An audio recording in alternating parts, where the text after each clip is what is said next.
Maman, s'il te plaît. Ne me laisse pas. Ce n'était plus qu'un murmure, à peine un souffle d'enfant dans la nuit battue par la tempête. Une supplique tremblante s'échappant des lèvres gercées de Théo, alors qu'il s'agrippait de toutes ses forces au corps inerte de sa mère. Ils étaient là, blottis dans un entrepôt frigorifique, oubliés du monde, jusqu'à ce que la grande porte métallique grince enfin. Elle s'ouvrit lentement, et un homme en costume, millionnaire respecté, resta figé sur le seuil. Son regard croisa celui de l'enfant. Et dans cet instant suspendu, l'homme fut renvoyé des décennies en arrière. Il se revit, à genoux, dans un autre entrepôt, priant qu'on lui épargne la vie. Ce lieu précis. Cette position exacte. La supplique. Tout revenait. Élodie Mathieu n'avait jamais rêvé de richesse ni de grandeur. Elle croyait en des choses simples, la patience, l'amour, la bonté. Elle donnait des cours d'art à temps partiel, peignait des paysages discrets, et vivait modestement dans les recoins silencieux de la ville de Glandal. 3 années durant, elle fut l'épouse de Marc Valois. 3 années à marcher sur la pointe des pieds, à tenter d'être assez douce pour mériter un sourire, à vivre comme une invitée dans une maison pourtant censée être la sienne. Mais ce soir d'octobre, tout ce qu'elle avait offert avec tendresse et sincérité fut réduit en cendres. La pluie fouettait les vitres du salon où crépitait encore un feu de cheminée. L'odeur de viande flottait dans l'air. Le lustre oscillait doucement. Pourtant, au cœur de ce tableau de confort bourgeois, Élodie se tenait raide, trempée, comme si l'hiver s'était infiltré jusque dans ses os. Dans ses bras, un vieux sac en toile déchiré. À l'intérieur, quelques vêtements d'enfant, une bouteille d'eau à moitié vide, et cette petite couverture rose que Léna ne quittait jamais pour dormir. Son manteau trop fin laissait passer chaque morsure du vent. Sur le canapé trônait Delphine Valois, la belle-mère juge réputée, toujours en tailleur blanc immaculé, jambes croisées, un verre de vin dans une main parfaitement manucurée. Derrière elle, Marc, silencieux, les yeux rivés sur les informations économiques à la télévision. Il n'avait même pas levé les yeux vers Élodie. « Tu peux partir de toi-même, ou j'appelle la police », déclara Delphine d'un ton calme, comme si elle annonçait une bruine passagère. Élodie prit une inspiration lente. « Les enfants dorment », murmura-t-elle. « Parfait », répondit Delphine, « ce sera plus facile à porter. » Marc tourna légèrement la tête à ces mots, sans pour autant croiser son regard. « Tu crois vraiment que je t'ai trompé ?» demanda Élodie, la voix ferme. Silence. Puis Marc répondit, sans émotion. « Je ne suis même pas sûr que ces enfants soient les miens. » Elle eut un petit rire. Amer. Triste. Un rire qu'on lâche quand on sait que quelque chose est brisé au-delà de toute réparation. Delphine posa un sac sur la table. Quelques centaines de dollars. Assez pour recommencer, si tu sais t'en servir, lança-t-elle sans trembler. Élodie ne répondit pas. Elle monta l'escalier, chaque pas sur le parquet grinçant semblant hurler un adieu. Dans la chambre, Léna serrait son ours en peluche contre elle. Théo, lui, dormait la main accrochée au col du pull d'Élodie, comme s'il refusait déjà de la laisser partir. Elle les enveloppa dans des couvertures, les porta dans ses bras, et redescendit. La porte était ouverte. Le vent s'y engouffrait. Personne ne parla. Élodie regarda Marc une dernière fois. Plus d'espoir. Plus de colère. Juste ce regard d'une femme qui a aimé de toutes ses forces et qui comprend, enfin, que cet amour ne la protégera plus jamais. « Je suis désolée », murmura-t-elle en franchissant le seuil. La porte se referma. Définitivement. Comme un cercueil sur ce qu'on appelait autrefois une famille. La pluie cinglait sa nuque comme des aiguilles. Elle ôta son manteau et l'enroula autour des pieds nus de ses enfants. Léna enfouit son visage dans l'épaule de sa mère. Théo dormait toujours, mais ses petits doigts restaient cramponnés à son col, comme une ancre dans la tempête. Élodie ne savait pas où aller. Mais elle savait une chose, elle ne pouvait pas retourner en arrière. Il ne grandirait pas dans une maison où l'amour est conditionnel, où la tendresse s'achète et se jette. S'il fallait tout perdre pour les protéger, alors elle le ferait. À 21h03, Élodie Mathieu fut jetée à la rue avec 2 enfants, un sac en toile et ce qu'il lui restait de foi en l'humanité. Personne ne l'appela. Personne ne la retint. Le vent s'était levé. Chaque rafale lui fouettait le visage. Elle ne sentait plus ses pieds. Mais elle continuait, pas après pas, portée non par ses jambes, mais par l'instinct brut d'une mère. À travers les arbres nus, elle aperçut enfin un vieux hangar abandonné. Toit de tôle rouillé, mur fissuré. Pour quiconque d'autre, un simple abri oublié. Pour elle, c'était un sanctuaire. La porte grinça sous la pression de ses doigts bleuis. L'intérieur était sombre, humide, imprégné d'odeurs de paille pourrie et de terre. Elle n'hésita pas. Elle n'en avait plus la force. Ses yeux n'avaient pas besoin de s'habituer, dehors, il ne faisait pas plus clair. Elle déposa Léna et Théo sur un maigre tas de paille rêche. Les brins s'accrochaient à leurs vêtements, à leurs jouets, à leurs mains. Léna se mit à gémir. Pas fort. Juste un petit bruit de détresse glacée. Élodie ne dit rien. Sa gorge ne produisait plus rien. Léna, 3 ans à peine, mais déjà le cœur trop grand pour son âge, chercha la main de sa mère. Ses lèvres tremblaient. Elle lutta pour ne pas pleurer. Échoua. Maman, maman, j'ai froid, souffla-t-elle, la voix brisée. Élodie caressa ses cheveux, défit son écharpe et l'enroula autour du petit cou gelé. Je sais mon trésor. Maman est là. Théo, lui, ne parlait pas. Pas un mot depuis qu'ils avaient quitté la maison. Même sous la pluie glaciale, il était resté muet, les yeux grands ouverts, attentif. Il ne pleurait pas. Il observait. Son regard n'était plus celui d'un enfant. C'était celui d'un témoin. D'un survivant. Derrière son oreille gauche, une tache de naissance en forme de goutte d'eau. Élodie l'appelait ça, goutte courageuse. Une bénédiction dans un monde fissuré. Elle les serra contre elle. À sa gauche, Léna tremblait, accrochée à elle comme à une bouée. À sa droite, Théo ne bougeait pas. Il écoutait. Le souffle saccadé de sa sœur. Le vent qui gémissait. Le cœur fatigué de sa mère. Élodie ne savait plus si elle essayait de les réchauffer, ou simplement de ne pas sombrer. Sa main glissa sur la nuque de Léna. Puis sur le dos de Théo. Il lui parut plus maigre, plus froid qu'elle ne l'avait cru. Ses doigts ne ressentaient plus rien. Elle s'adossa au mur. Ses paupières se fermaient malgré elle. Léna sanglotait encore. Maman, dors pas, souffla-t-elle. Élodie hocha doucement la tête. Un sourire brisé. Je ne dors pas. Mentit-elle. Mais elle savait. Elle savait que ses forces la quittaient. Que son corps lâchait prise. Et Théo le sentit aussi. Il ne cria pas. Ne paniqua pas. Il se redressa lentement. Doucement. Il regarda le visage de sa mère, longtemps. Comme pour l'imprimer dans sa mémoire. Puis, du bout des doigts, il effleura sa joue. Elle était froide. Alors, il comprit. Il ne pouvait appeler à l'aide. Il ne pouvait allumer la lumière. Il ne pouvait changer le passé. Mais il lui restait une chose. La seule qui lui restait encore à faire. Il se leva et marcha vers la porte. Ne me laisse pas, maman. Ce n'était pas seulement un murmure. C'était un cri d'âme, un appel serré dans la gorge d'un enfant qui n'avait jamais appris à supplier.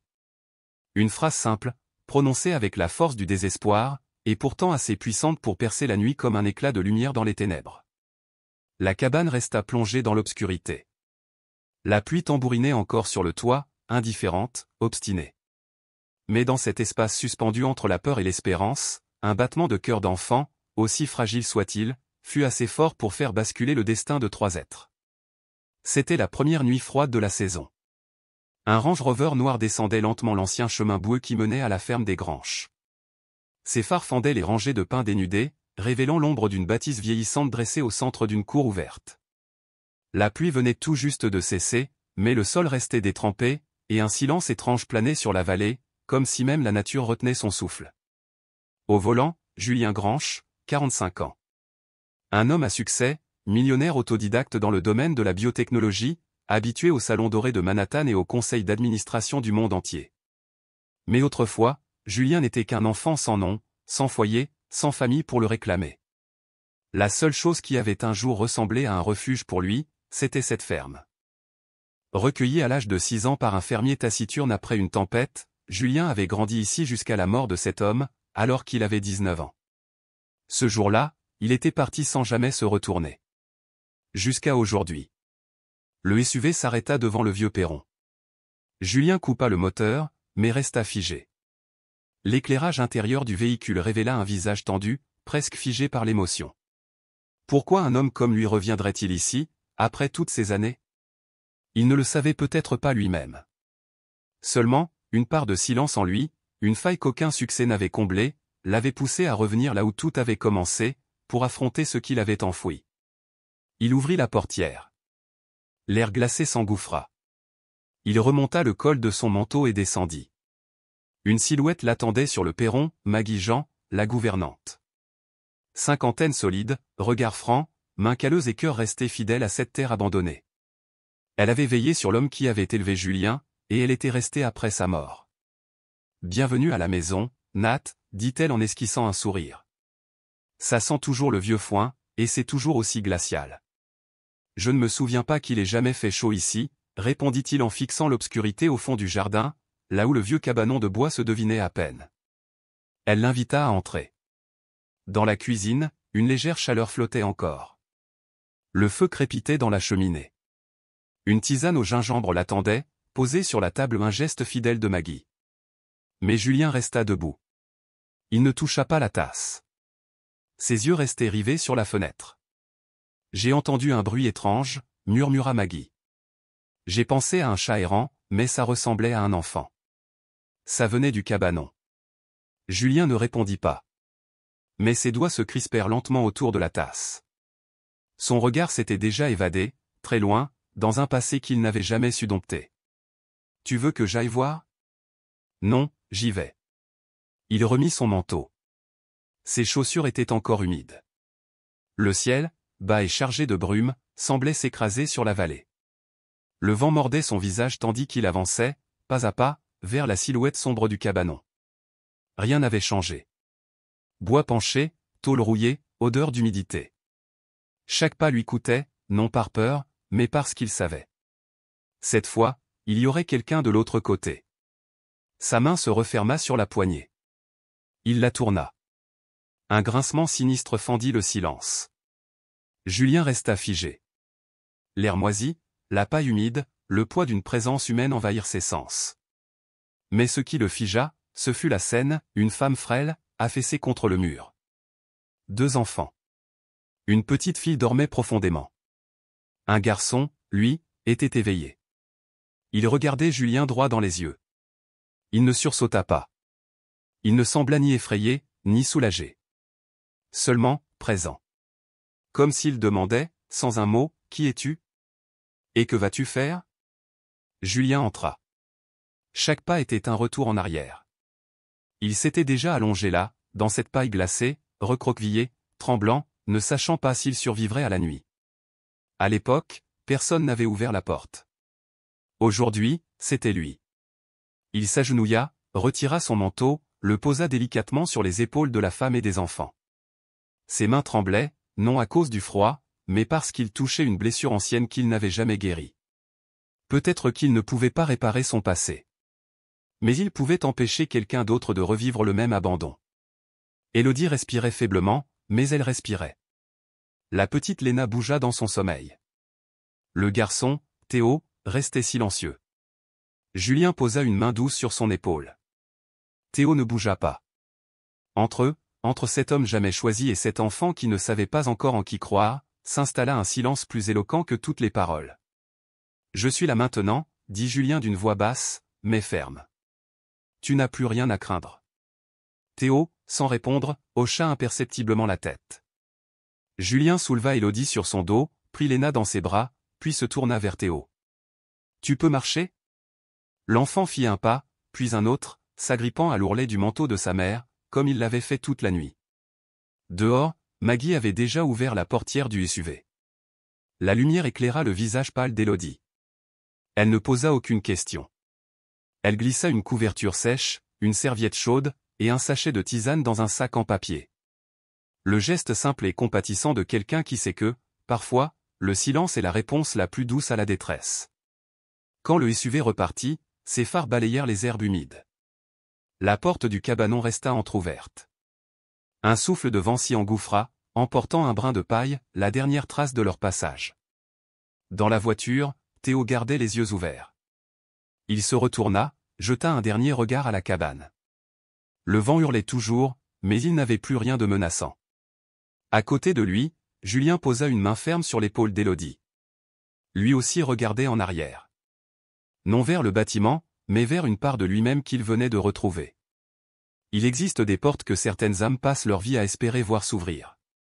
Et puis un jour, quand elles ont grandi, quand elles ont survécu, quand elles ont compris, elles reviennent et les ouvrent pour quelqu'un d'autre. Élodie ouvrit les yeux dans une lumière douce de matin d'hiver. Au-dessus d'elle, un plafond de bois ancien mais propre. Pas de sirène. Pas de cri. Juste le vent contre les murs, et un parfum léger de magnolia, porté par la chaleur d'un feu de cheminée. Elle bougea. Le matelas était moelleux. Ses vêtements secs. Son corps endolori, mais au chaud. Le froid qui s'était ancré dans ses os avait disparu, remplacé par une douceur inattendue. Une couverture épaisse reposait sur elle. Et soudain, tout lui revint, la pluie, la cabane, les pleurs de Léna, les murmures de Théo. Elle se redressa brutalement. « Où sont mes enfants ?» La porte s'ouvrit. Un homme entra. Grand, calme, vêtu simplement. Sa voix était grave, posée. « Ils dorment encore. Ils sont en sécurité. » Élodie se figea. Elle s'agrippa à la couverture, méfiante, le regard perçant. « Où sommes-nous » ? « À la ferme des Granches, » répondit-il. « Après vous avoir sorti de la cabane cette nuit, le médecin de la ville a confirmé qu'on pouvait vous installer ici. Les enfants vont bien, mais vous étiez à bout. Vous dormez depuis 2 heures du matin. » Elle regarda autour d'elle. La pièce était modeste mais accueillante. Une lampe de chevet. Une serviette pliée sur une chaise. Des détails simples, mais profondément humains. Elle tourna de nouveau la tête vers lui. « C'est vous qui nous avez trouvés » Il hocha la tête. « Je m'appelle Julien. Julien Granche. C'est ma ferme. » Élodie baissa légèrement la tête, incapable encore de sourire, mais pleine d'un respect silencieux. Un mélange de gratitude et de prudence. Car lorsqu'on a appris à survivre, on n'ose plus croire trop vite au miracle. Mais parfois, une main se tend. Et parfois, elle ne vous lâche plus. Julien ne dit rien. Il n'essaya pas de combler le silence, ni de forcer les mots à sortir. Il se contenta d'être là, assis, immobile, les yeux remplis de cette patience rare que seuls possèdent ceux qui ont connu l'effondrement et ont choisi de se relever. Sans jugement. Sans attente. Juste une présence. Il fallut un long moment. Puis Élodie murmura, d'une voix à peine audible, presque brisée. « Je ne pensais pas qu'on s'en sortirait. » Julien, toujours calme, s'assit au bord du lit, prenant soin de ne pas franchir cette distance sacrée que le respect impose à ceux qui souffrent. « Vous avez mis vos enfants à l'abri de la tempête, » dit-il. « C'est tout ce que j'ai besoin de savoir, pour vous appeler une mère. Une vraie. » Les larmes jaillirent soudain, fulgurantes, inarrêtables. Pas de peur. Pas de honte. Mais parce que, pour la première fois depuis si longtemps, Élodie pouvait parler sans se défendre. Juste parler. Ils m'ont mise à la porte en pleine nuit, balbutia-t-elle. Juste moi, un sac en toile, et 2 bébés endormis dans les bras. Julien ne demanda rien. Pas de qui, pas de pourquoi. Il écoutait, profondément, sans interférer. Il s'appelle Théo, murmura-t-elle. Et elle, c'est Léna. Elle les nomma comme pour les ancrer dans le réel, pour leur donner une existence qu'on avait voulu effacer. Ce sont des jumeaux. Ils ont 3 ans à peine. Théo est discret, rêveur. Il parle peu, mais ressent tout. Léna, elle, est plus vive, plus directe. Ce sont de bons enfants, vraiment. Et je me suis toujours senti coupable de ne pas leur avoir offert l'enfance qu'ils méritent. Julien l'écoutait avec attention, mais ce n'était pas de la simple curiosité, c'était un respect profond, un soin silencieux. Chaque nom, chaque mot, il les recueillait comme des graines précieuses. La nuit dernière, quand j'ai perdu connaissance, je l'ai entendu, Théo, chuchoter, « Maman, ne me laisse pas. » Elle serra les mains, le regard flou. Je ne sais pas ce qui vous a ramené à cette cabane, Julien. Mais si c'est quelque chose, alors peut-être que c'était cette voix. Julien répondit doucement, mais sa voix portait une certitude bouleversante. Cette voix a réveillé en moi des souvenirs, que je croyais perdus à jamais. Élodie le regarda, stupéfaite. Il soutint son regard sans ciller. J'ai été abandonné ici, dans cette même cabane, j'avais 6 ans. Le même froid. Le même silence. Et personne n'est jamais venu. » Ces mots laissèrent place à un silence épais. Puis, d'une voix à peine plus forte qu'un souffle, elle demanda. « Et maintenant, tu es revenu ? » »« Pas pour le revivre, » répondit-il. « Mais pour m'assurer que si un jour quelqu'un d'autre se retrouvait ici, il ne soit pas seul. » Dans la pièce voisine, un léger bruissement attira leur attention. Théo, ses petites boucles sombres en bataille, se glissa hors de la couverture. Il n'avait pas appelé. Il s'était juste approché du chambranle de la porte et avait posé sa joue contre le bois, silencieux. Il observait. Élodie leva les yeux. « Théo, viens mon chéri. » Il hésita, puis avança à petits pas. Il ne fuit pas Julien, mais garda une distance prudente, celle d'un enfant qui apprend à jauger le monde, à mesurer la confiance. « Maman va bien maintenant » murmura-t-elle en le serrant fort. Dans l'autre pièce, une voix somnolente s'éleva. « Où est maman ?» Léna venait de se réveiller, frottant ses yeux. Sa couverture traînait derrière elle comme un petit manteau effiloché. « Je suis là, ma chérie, » dit Élodie, le cœur serré.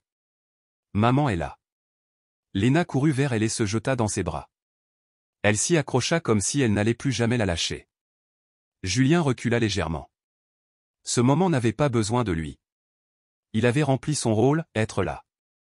La porte s'ouvrit à nouveau. Une femme d'âge mûr entra, un plateau à la main, avec du thé fumant et des serviettes pliées. Son visage respirait la bienveillance. Elle avait cette chaleur discrète de celles qui ont pris soin des autres toute leur vie, parfois même avant qu'on le leur demande. « Bonjour, mademoiselle Mathieu, » dit-elle avec douceur. « Je suis Maggie Jean, intendante ici. Camomille et gingembre, ça réchauffe le corps, et ça calme l'âme. » Élodie hocha la tête, émue. « Merci, Maggie. Maggie tout court, ça ira. Et vos petits sont adorables. Ce matin, Léna m'a dit que cette maison n'avait pas de fantôme, je l'ai pris comme un compliment. » Élodie éclata de rire. Un vrai rire. Le premier depuis des jours. Depuis la pluie. Depuis la peur. Elle ne savait pas ce que demain lui réserverait. Mais ici, maintenant, ses enfants étaient en sécurité. Et elle aussi. Et parfois, dans ce monde incertain, il suffit d'une seule personne. Une seule, pour tout changer. 3 jours passèrent. La ferme des Granges retrouvait doucement son souffle.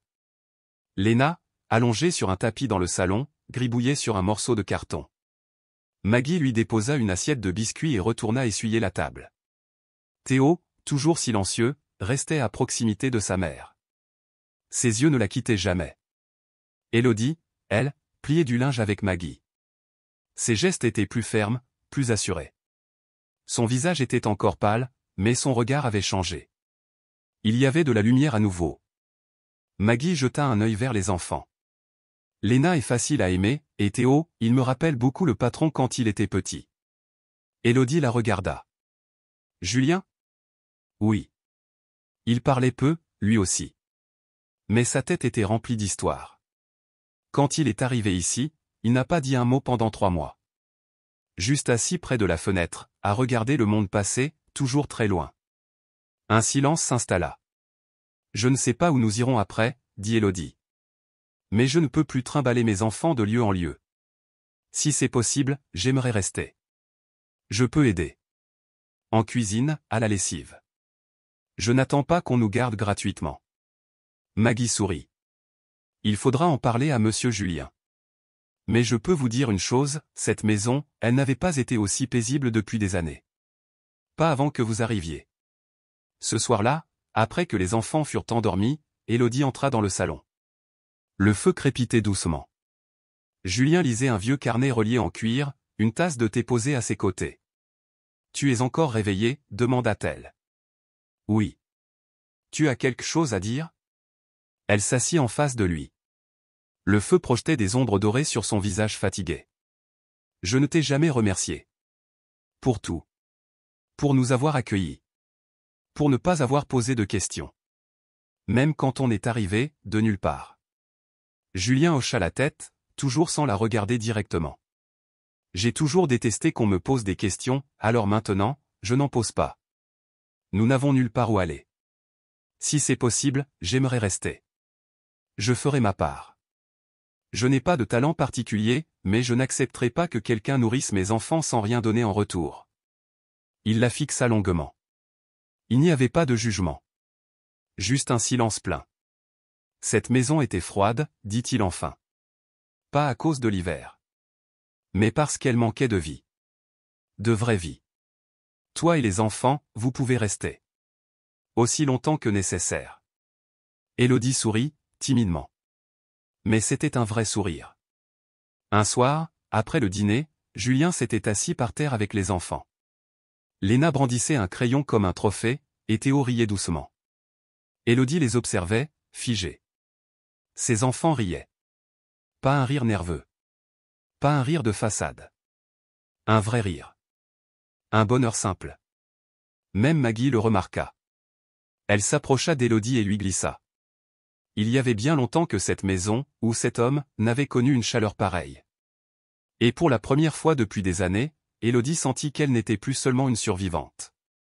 Elle redevenait vivante. Élodie s'était surprise à penser, l'espace d'un instant, si seulement leur vrai père les avait aimés ainsi.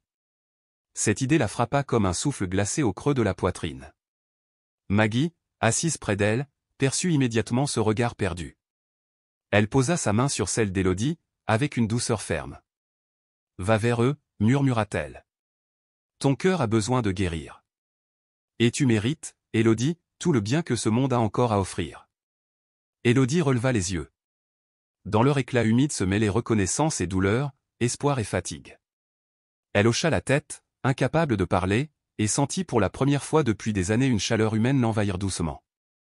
Une fois la cuisine rangée, Maggie s'éclipsa discrètement, laissant à Élodie l'intimité nécessaire avec ses enfants, et avec lui.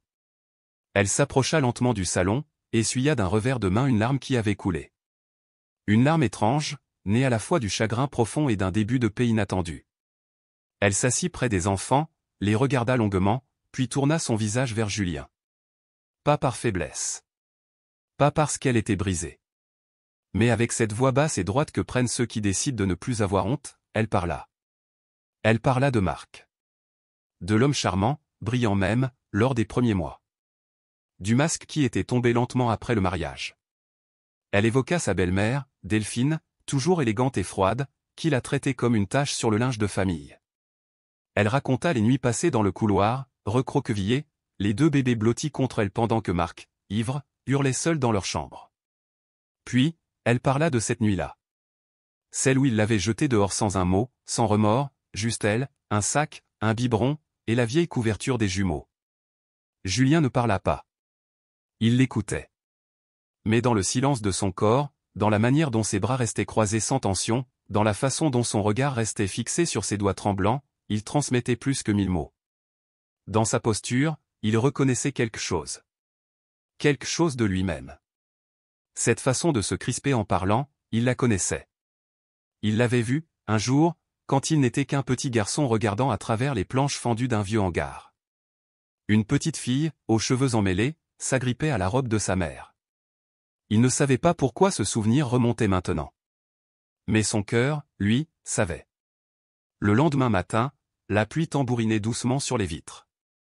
Julien prit son téléphone et appela son avocat. « Je veux tout ce que tu peux me trouver sur Marc Valois et Delphine Valois. Surtout ce qu'ils ont enterré. » Quelques jours plus tard, un dossier épais arriva. Une couverture brun clair, l'odeur du papier ancien mêlée à celle de l'hiver. Julien ne l'ouvrit pas immédiatement. Il le posa sur la vieille table en bois du salon. Le tic-tac de l'horloge résonnait, seul, dans la pièce silencieuse. Il se servit une tasse de café, puis, enfin, il tourna la première page. Page 1. Marc Valois, accusé de violence conjugale en 2016. Affaire classée. Arrangement probable. Aucune suite judiciaire. Page 2. Refus d'allocation maternité au nom d'Élodie Mathieu. Signature falsifiée. Signé, Delphine Valois. Page 3. Rapport médical. Élodie admise après une chute dans les escaliers. Côte fracturée, contusion à l'épaule. Aucune enquête. Aucun suivi. Julien posa les papiers. Son regard resta figé dans le vide un instant. Puis, un éclat de rire cristallin résonna au loin. Il tourna la tête. Élodie était dans la cuisine, préparant du thé. La lumière douce du matin caressait ses cheveux en cascade. Léna, assise sur le comptoir, riait en laissant tomber un biscuit qui s'écrasa au sol. Julien resta là, figé dans l'instant. Il se souvint de cette vieille cabane, des années plus tôt.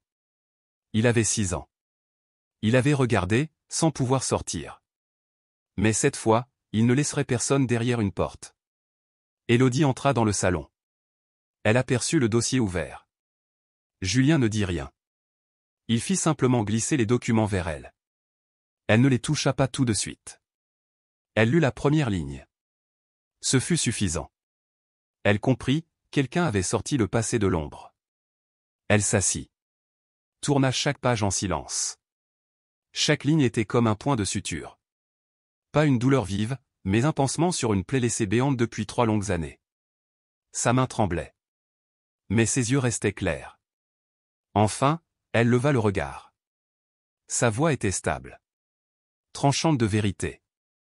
Je ne fais pas ça par vengeance. Je le fais parce que j'ai cru, trop longtemps, être seule à l'avoir vécu. Elle tourna la tête. Dans la cuisine, Léna riait encore. Élodie murmura. Je ne peux pas laisser la prochaine fois être celle d'une autre mère, qui n'y survivra pas. Julien la regarda plus longtemps que d'habitude. Il hocha doucement la tête. Je m'occuperai de ma part. Toi, continue de vivre. Élève tes enfants. C'est ça, le plus dur. Élodie sourit. Pas un sourire de politesse. Ni de convenance. Un vrai sourire. Parce qu'enfin, quelqu'un était là. Derrière elle. Certaines personnes, pensa-t-elle, ne reviennent pas par amour. Mais parce qu'elles n'acceptent pas de perdre le contrôle. Marc faisait partie de ces gens-là. Depuis 3 semaines, il se croyait libre. Pas de cris, pas de pleurs, pas de reproches. Plus d'Élodie. Il appelait ça la paix. Jusqu'à ce jour. Delphine, sa mère, lui tendit un bout de papier.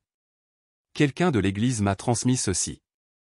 Ils ont vu Élodie avec les enfants, près de la clinique Grange. Grange ?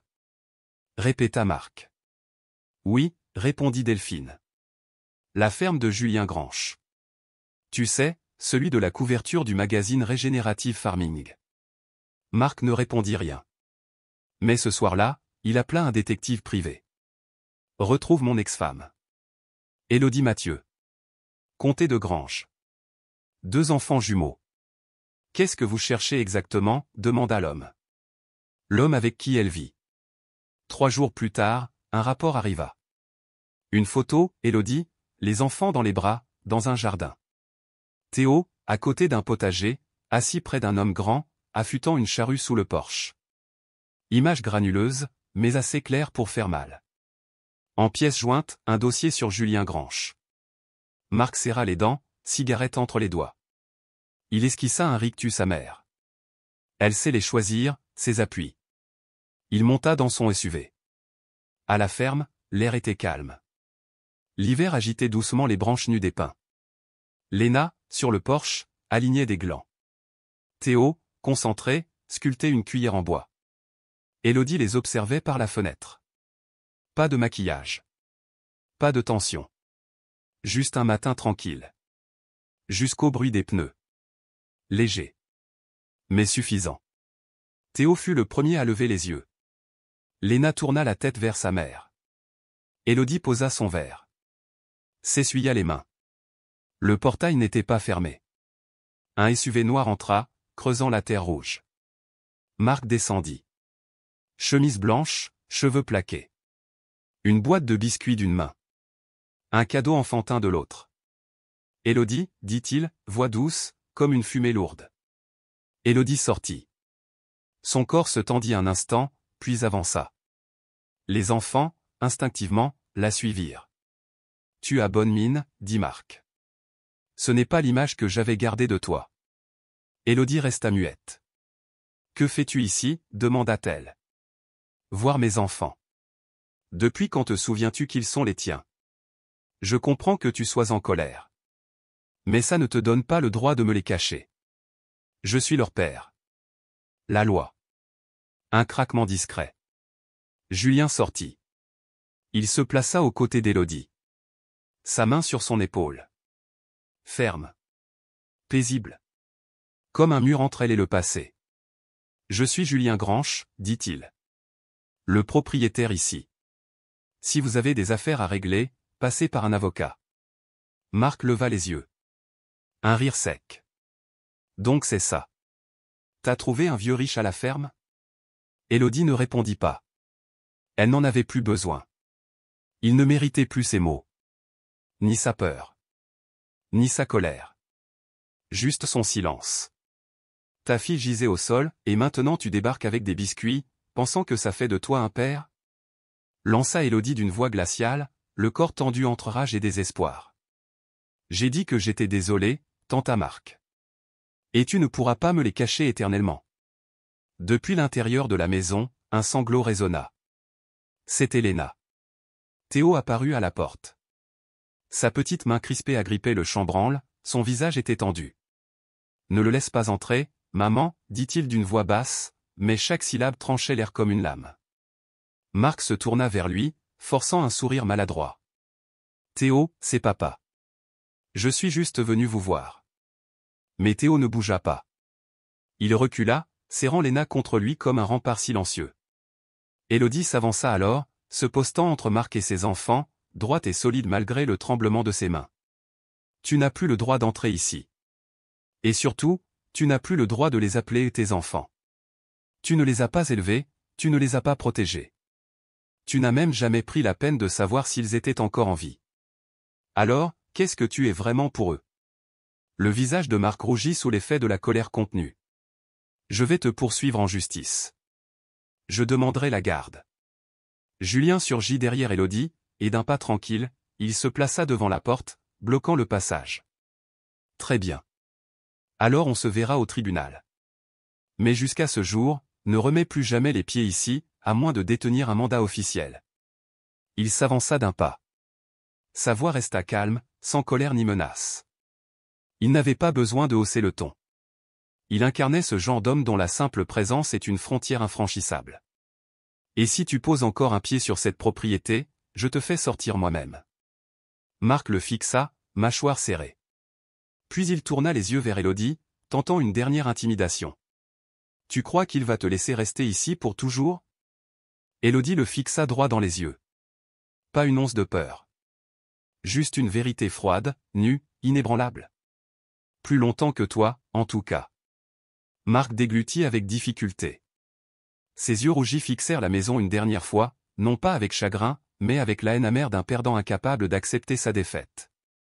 Puis il se retourna, monta dans sa voiture, et partit dans un crissement brutal, laissant derrière lui l'odeur âcre du caoutchouc brûlé et le froid glacial d'une présence qu'on n'avait jamais désirée. Élodie s'effondra sur les marches du perron. Tremblante. En sueur. Le cœur battant comme après avoir fui une tempête. Plus tard, cette même nuit, lorsque la maison s'était assoupie, Julien sortit à l'extérieur. Il trouva Théo assis seul sur le banc du jardin, perdu dans l'obscurité. Un moment passa. Tonton Julien, murmura l'enfant sans le regarder. Maman pleure parfois dans sa chambre. Elle pense qu'on dort. Je ne veux plus qu'elle pleure. S'il te plaît, ne la laisse plus jamais avoir peur. Julien s'assit doucement à ses côtés.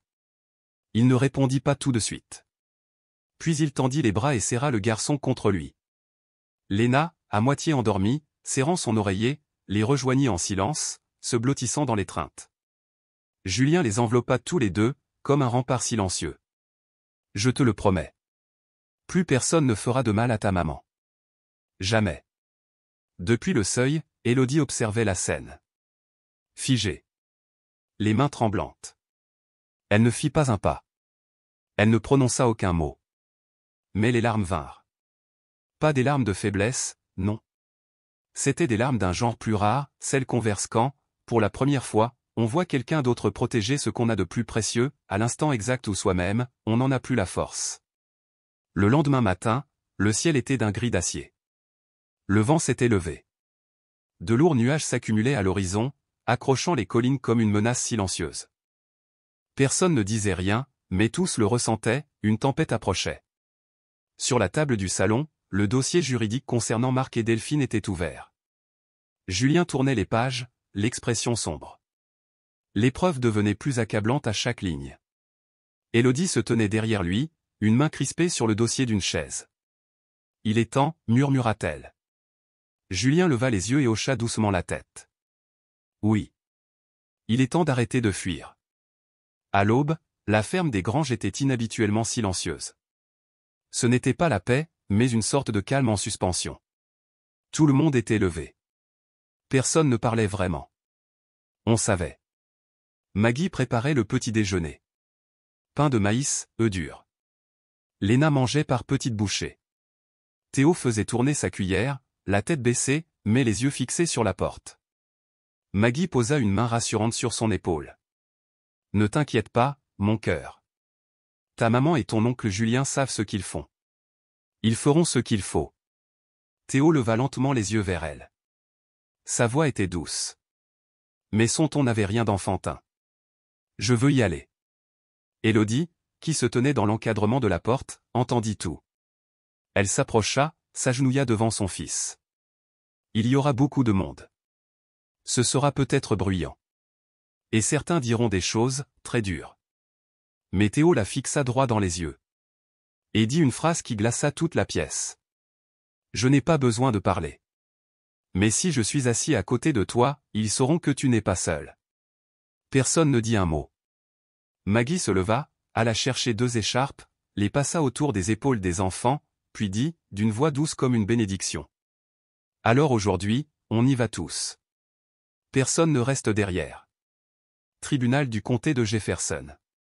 La salle d'audience était modeste, boisée, austère. 2 rangées de bancs silencieux. L'atmosphère y était sacrée, presque religieuse. Une lumière blafarde tombait du plafond. Élodie entra la première. Chemisier blanc, manches retroussées. Cheveux noués bas. Pas de maquillage. Aucun bijou. Juste un petit carnet entre ses mains, où elle avait noté chaque blessure invisible. Théo et Léna s'assirent au 2e rang, aux côtés de Maggie. Julien marchait à côté d'Élodie, impassible.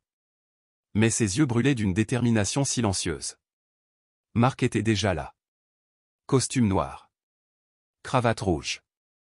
Le visage rasé de près, impeccable. Mais ses yeux hurlaient un besoin de possession. Il ne regardait pas ses enfants. Il fixait ce qu'il considérait encore comme son territoire. Delphine était à côté de lui. Robe noire, sac à main en peau de serpent serré contre elle. Elle observait Élodie comme on regarde un colis retourné, sans surprise, sans compassion, juste du mépris. Le juge entra. C'était la juge Albright. Une femme d'une 60aine d'années. Cheveux d'argent. Droite comme un pain dans le vent. 30 ans de magistrature. On l'appelait la dernière porte de la justice familiale. Elle fit un simple signe de tête. Audience préliminaire pour la garde, Mathieu contre Valois. L'audience commence. L'avocat d'Élodie se leva, ouvrant son dossier. Votre honneur. Nous présentons les éléments suivants, un rapport médical de l'hôpital général du Montana, datant de 2019, confirmant des blessures à l'épaule et aux côtes de Madame Élodie Mathieu. Un formulaire de refus d'assistance médicale, contenant une signature prouvée comme falsifiée par Madame Delphine Valois. Et un témoignage audio de voisin, daté du 14 juillet, relatant la nuit où Monsieur Marc Valois a mis sa femme et ses enfants à la porte. Il appuya sur lecture. « Foutez-moi le camp de chez moi. J'en ai fini d'élever vous et ces gosses. Je sais même pas s'ils sont à moi. » Dans l'enregistrement, Léna pleurait. Théo criait. « Maman, pars pas. Ne nous laisse pas. » La salle se figea. Delphine baissa les yeux. Marc, blême, se tortilla sur son siège. Élodie, elle, resta droite. Regard fixé sur la table. L'avocat de Marc se leva. « Votre honneur. Mon client reconnaît quelques excès émotionnels, mais nie toute violence physique. Mademoiselle Mathieu est partie de son plein gré. » La juge acquiesça. Puis appela Élodie à la barre. Elle s'avança. Sans note. Sa voix était basse, mais assurée.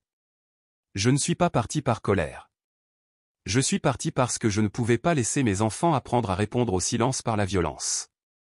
Elle marqua une pause. Mes enfants ne méritent pas de croire que ce qu'ils ont vécu est normal. Marc bondit, furieux. J'ai perdu mon travail. J'étais sous pression. D'accord, je n'ai pas été parfait, mais ça ne fait pas de moi un mauvais père. Je veux juste voir mes enfants. La juge Albright le fixa, puis feuilleta un dossier. Vous avez été accusé d'agression envers une autre compagne, en 2016. Affaire classée après un accord privé. N'est-ce pas? C'était il y a longtemps. Ancien ne veut pas dire effacé. L'avocat d'Élodie tendit alors un document. Analyse graphologique émise par le bureau juridique de l'État. Dernière ligne en gras, la signature ne correspond pas, falsification confirmée. Les empreintes de Delphine Valois ont été retrouvées sur le document. La juge referma le dossier. Elle posa doucement sa main sur le banc. Un silence retomba, lourd. Sourd. Comme si même le temps retenait son souffle. Théo attrapa la main de sa mère. Léna se pencha et murmura. La juge sait que maman dit la vérité. Et dans ce murmure, tout changea. Quelqu'un de bien, murmura Théo en fixant la juge sans détour. Elle le savait, elle, parce qu'aujourd'hui, maman n'avait pas pleuré. Dans la salle d'audience, le silence était absolu quand la magistrate prit la parole, sa voix ferme et solennelle. Ce tribunal reconnaît que Marc Valois a infligé des violences physiques et psychologiques graves à son épouse ainsi qu'à leurs enfants. En conséquence, tous les droits de garde, de visite et de reconnaissance parentale sont suspendus de manière indéfinie. Un murmure d'émotion parcourut l'assistance, mais personne n'osa parler. La juge continua, implacable. Les actes de Madame Delphine Valois relèvent d'une enquête pénale en cours pour faux en écriture et fraude aux prestations sociales. La garde pleine, permanente et exclusive est accordée à Madame Élodie Mathieu. Des services de soutien psychologique sont recommandés pour les enfants, Léna et Théo. Les portes du tribunal grincèrent doucement, laissant entrer un souffle d'air froid, comme si l'hiver lui-même voulait être témoin de cette justice enfin rendue. Marc baissa la tête, la mâchoire contractée, figée par la honte. Delphine détourna les yeux, les épaules tendues comme des cordes prêtes à se rompre. Plus personne ne les regardait. Élodie s'assit calmement, prenant les mains de ses enfants dans les siennes. Elle ne versa pas une larme. Mais dans ses yeux brillait une lumière étrange, une clarté tranquille, comme celle de quelqu'un qui venait de déposer, enfin, un fardeau trop longtemps porté. Julien se tenait derrière elle, une main posée sur son épaule, solide et silencieuse. Maggie se pencha vers Léna, lui soufflant tendrement à l'oreille.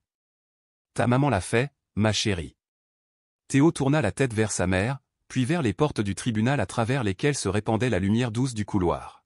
« Maintenant, maman n'a plus besoin de fuir, dit-il d'une voix calme. On est debout, maintenant. » Sur le chemin du retour, la voiture avançait dans un silence habité. Rien de pesant. Plutôt une paix fragile, tissée de fatigue et de soulagement. Élodie était assise à l'arrière, Léna endormie en boule sur ses genoux, son petit poing serré contre le tissu de sa veste. Théo, lui, regardait le paysage défiler, traçant des cercles embués du bout des doigts sur la vitre, comme il le faisait les soirs de peur, dans l'abri, quand il n'osait pas dormir. Mais ce soir-là, il dessina autre chose.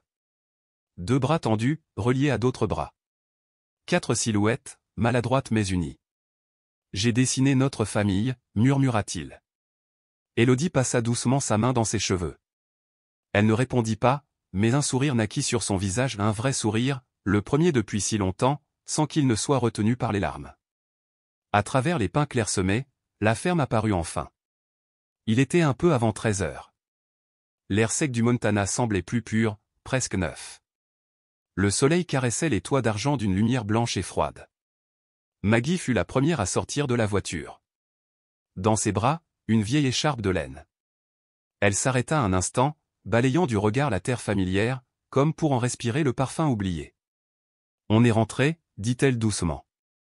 Maintenant, ça commence vraiment. » Élodie acquiesça simplement. Aucun mot. Juste un regard profond, libre, comme si elle respirait avec des poumons neufs, qui lui appartenaient enfin. Le dîner ce soir-là fut simple. Pain de maïs moelleux, soupe au poulet chaude. Élodie mangeait en silence, ses yeux glissant souvent vers ses enfants. Léna balançait ses jambes sous la table, riant aux éclats pendant que Maggie lui racontait comment l'oncle Julien avait un jour séché l'école pour sculpter des animaux en bois. Théo, lui, restait pensif, concentré. Assis à l'extrémité de la table, il dessinait des visages sur une serviette et des sourires tordus, jamais tout à fait égaux, comme les soirs noirs dans l'abri. Élodie s'approcha et posa sa main sur la nuque du garçon, juste à l'endroit où une tache en forme de goutte se cachait sous ses cheveux. « Tu dessines encore des petits bonshommes qui sourient ?» »« Oui, » répondit Théo tout bas. « J'en fais beaucoup, pour que tu ne sois plus jamais triste. » Julien, debout près de l'évier, entendit chaque mot. Il détourna la tête, feignant de chercher un autre bol, mais ses jointures étaient blanches, crispées sur le bord du comptoir. Le lendemain après-midi, le soleil baignait les montagnes d'une lumière dorée comme du miel. Personne ne parla.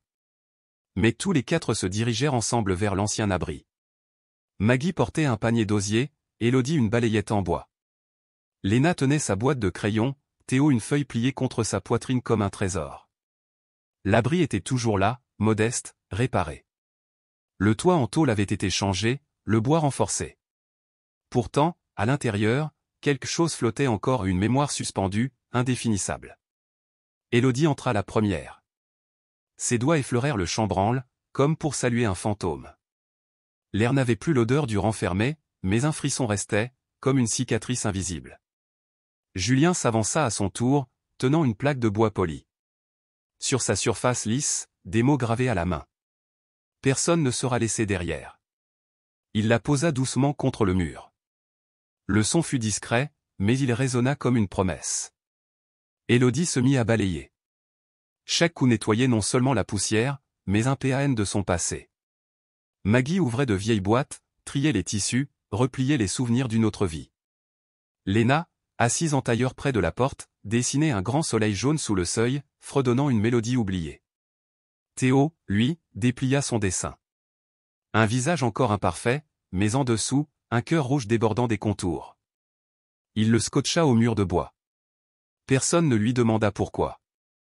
Mais tous s'arrêtèrent pour regarder. Julien s'approcha d'Élodie.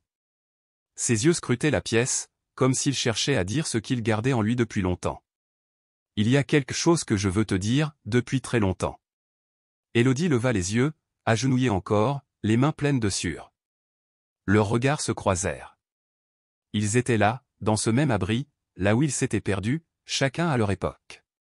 Julien désigna un coin du mur, là où la lumière du couchant dessinait une fente dorée entre les planches. J'avais 6 ans. J'ai dormi ici, 3 nuits, avant qu'on me recueille. Je n'avais pas de nom. Personne ne m'appelait. J'étais seul. Il marqua une pause. Un jour, j'ai vu une femme passer. Elle tenait la main d'une petite fille. La fillette portait une robe à fleurs. Elle n'avait pas de chaussures, mais ses yeux brillaient. Je m'en souviens. Élodie se figea. J'étais là, murmura-t-elle. Ma mère faisait des ménages dans le coin. Je jouais dans la terre, elle m'a grondé ce jour-là.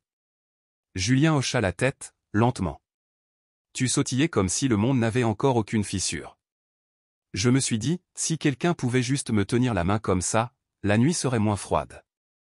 Elle détourna le visage, un frisson la traversa. Puis, tout bas. Alors, on s'est croisés, une fois. Et on ne s'est plus jamais revus.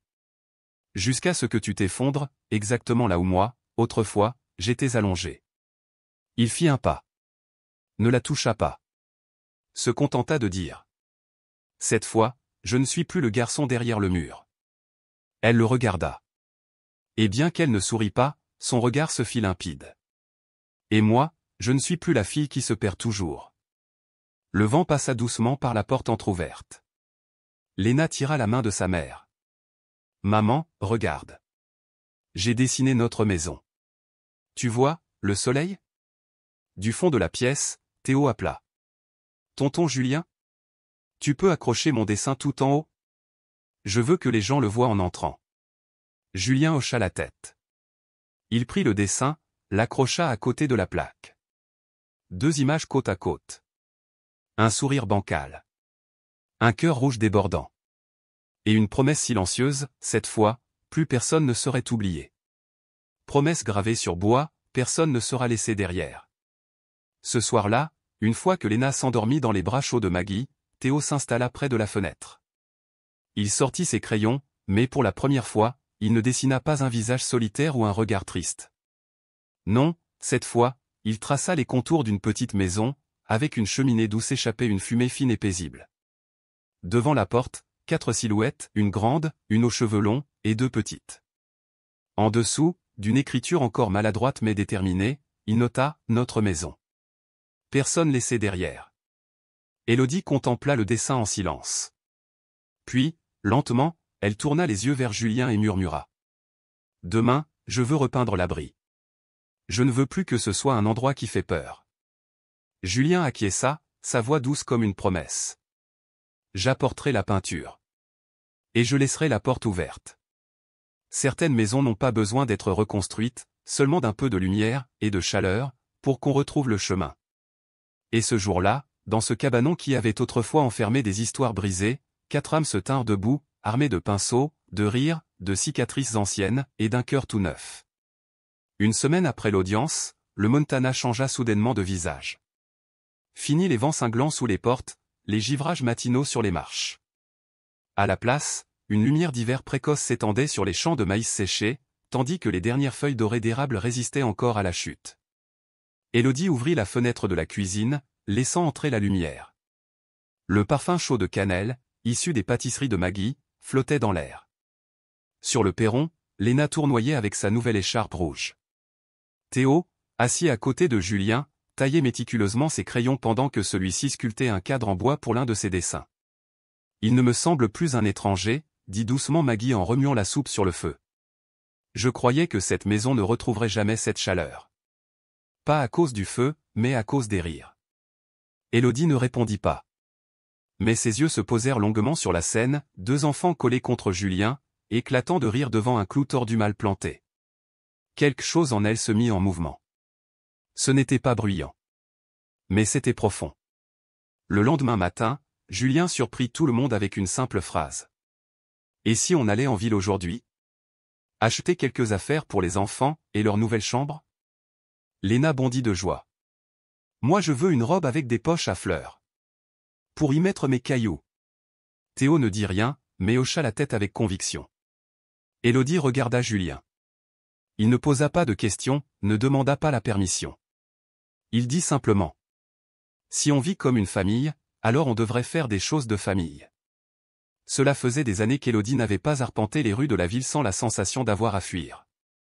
Ce jour-là, ils passèrent devant l'épicerie, s'arrêtèrent dans une vieille librairie poussiéreuse. Léna choisit une BD avec des chats, Théo opta pour des crayons orange enfin, autre chose que le noir ou le gris. Dans le magasin de vêtements pour enfants, Élodie hésita. « Je ne sais même pas de quoi on a besoin. » Julien sourit.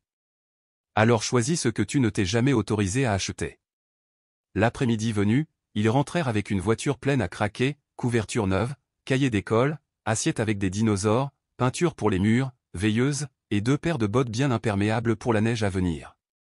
Léna avait choisi un papier peint rose pâle avec des abeilles. Théo, un bleu marine illustré d'une carte du monde. Élodie, elle, était assise au sol, de la peinture sur les mains, les cheveux en bataille, mais les yeux brillants. Cela faisait si longtemps qu'elle ne les avait pas vus être simplement des enfants, à l'âge qu'ils avaient. Ce soir-là, ils mangèrent un barbecue texan sous les étoiles. Maggie avait préparé une tarte aux pommes. Léna parlait sans s'arrêter d'un bourdon qui jouait au football. Théo, plus silencieux, dessinait Julien. Il avait titré son œuvre « L'homme qui arrête le vent ». Élodie éclata de rire. Pas parce que c'était drôle. Mais parce qu'elle ne pouvait plus le retenir. Elle regarda Julien, un homme peu bavard, mais qui coupait la viande de Léna, remplissait le verre de Théo, et débarrassait la table, une fois tout le monde rassasié. Sans promesse. Sans pression. Juste, présent. Ce soir-là, en bordant les enfants, Théo leva les yeux vers elle et demanda. « Est-ce que l'oncle Julien peut devenir papa ? Pas comme l'ancien, juste un papa qui reste. » Élodie lui serra la main. Elle ne répondit rien. Mais plus tard, quand elle descendit et trouva Julien réparant la charnière de la porte, baigné dans une lumière dorée, les traits calmes, les mains solides, les yeux tranquilles tournés vers elle sans attente, elle comprit. Il n'y avait rien à dire. La réponse était déjà là. Parfois, la lumière du matin ne traverse pas seulement les vitres. Elle glisse jusque dans les coins les plus silencieux du cœur. Élodie s'en rendit compte un matin de juin. Le soleil n'illuminait pas seulement le perron, il emplissait aussi la cuisine, où Maggie versait du thé, où Léna fredonnait en balançant les pieds, où Théo, sur la pointe des pieds, dessinait sur le tableau familial. Cette fois, pas de visage triste. Juste une maison. Petite. Avec de la fumée s'échappant de la cheminée. 4 silhouettes côte à côte.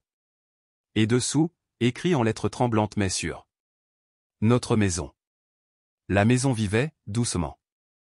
Chaque pas sur le plancher, chaque cuillère contre un bol du petit déjeuner la réchauffait un peu plus. Les nuits de peur silencieuses étaient derrière eux. Désormais, l'obscurité était peuplée de chuchotements et de rires. « On pourra repeindre demain, maman ?» demandait Léna. Théo, lui, écrivait dans un journal qu'Élodie lui avait cousu elle-même. Elle ne disait pas grand-chose, mais elle savait. Ce changement ne venait pas de la grande maison, non. Il venait du fait que chaque cœur entre ses murs battait désormais à l'unisson. Même Maggie le sentait. Souvent, elle s'arrêtait sur le perron, contemplait les champs dorés et murmurait en souriant.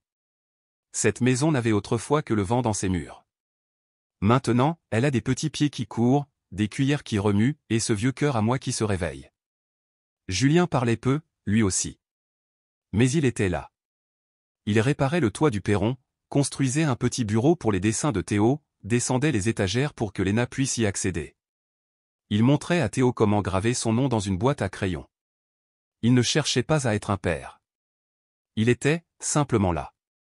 Comme le lever du jour. Un après-midi, la lumière filtra en oblique à travers les montagnes. Élodie emmena les enfants à l'ancien abri. Pas pour le nettoyer. Pas pour repeindre. C'était déjà fait. Cette fois, Théo voulait y accrocher un dessin, celui qu'Élodie avait un jour désigné comme son préféré. Une maison d'où jaillissait une lumière jaune et chaude. À l'intérieur, plus de moisissure, plus de froid. Ce lieu d'effondrement était devenu une pièce calme et tendre, avec une étagère, quelques vieux jouets, et cette pancarte toujours suspendue là-haut. Personne n'est laissé de côté. Le jour des 4 ans des jumeaux, le ciel était clair comme du verre poli. L'air doux. La lumière dorée comme du miel. Toute la ville était là. Certains apportèrent des gâteaux. D'autres, des jouets. Certains vinrent juste pour la voir. Elle. Élodie. Celle qu'on avait un jour chassée sous la pluie, maintenant debout en robe verte, le sourire apaisé, intact. Maggie avait préparé un gâteau à 3 étages. Julien avait installé une grande table de bois dans la cour. Dessus, une pancarte. Aujourd'hui, nous sommes nés de nouveau. Léna courait partout, traînant chaque personne pour leur montrer ses trésors. Théo, plus discret, s'était assis à côté de Julien. « Ça va, Théo » demanda doucement l'homme. Le garçon leva les yeux, réfléchit, puis répondit. « Papa. » Julien ne bougea pas. Pas de surprise. Juste un instant suspendu où tout l'univers sembla retenir son souffle. Léna avait entendu. Elle entoura la jambe de Julien. « Papa. On a 4 ans maintenant. » Julien leva les yeux et croisa le regard d'Élodie. Il n'était plus fuyant. Il était sûr. Elle hocha la tête. Une seule fois. Ce genre de hochement qu'on ne fait qu'après avoir traversé 1000 silences. Cet homme était rentré à la maison. Il souleva les enfants et les fit tournoyer dans l'air doré. Léna riait à gorge déployée. Théo s'accrochait à son cou, murmurant encore et encore. « Papa. » Élodie, sur le perron, regardait, les yeux brillants. Pas de peine. De gratitude. Quand la fête se calma, Théo prit Élodie par la main et l'entraîna jusqu'à l'abri. Il ouvrit la porte. Celle qui grinçait autrefois dans les tempêtes. Cette fois, elle s'ouvrit en silence. Sans vent. Sans crainte.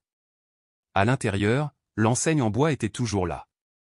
Personne ne sera laissé derrière. Théo se tint au seuil, leva les yeux vers sa mère et murmura. C'est ici que la magie a commencé. Le soleil déclinait lentement. Toute la famille était assise sur les marches du perron. Derrière eux, la maison en bois diffusait une chaleur douce. Devant eux, le champ doré devenait rose. Julien au centre. Élodie appuyée contre son épaule. Léna sur ses genoux. Théo, à ses côtés, dessinant encore. Un visage souriant, cette fois sans tremblement. Sans hésitation. Personne ne disait un mot. Mais tous savaient. Il n'y avait plus de porte à fermer. Plus de murs à ériger. Plus d'enfants à supplier. Ils étaient là. Et ils allaient rester. Car parfois, la magie ne frappe pas comme la foudre. Elle entre doucement. Dans un regard. Une main tendue. Un prénom chuchoté. Une porte autrefois close, désormais grande ouverte.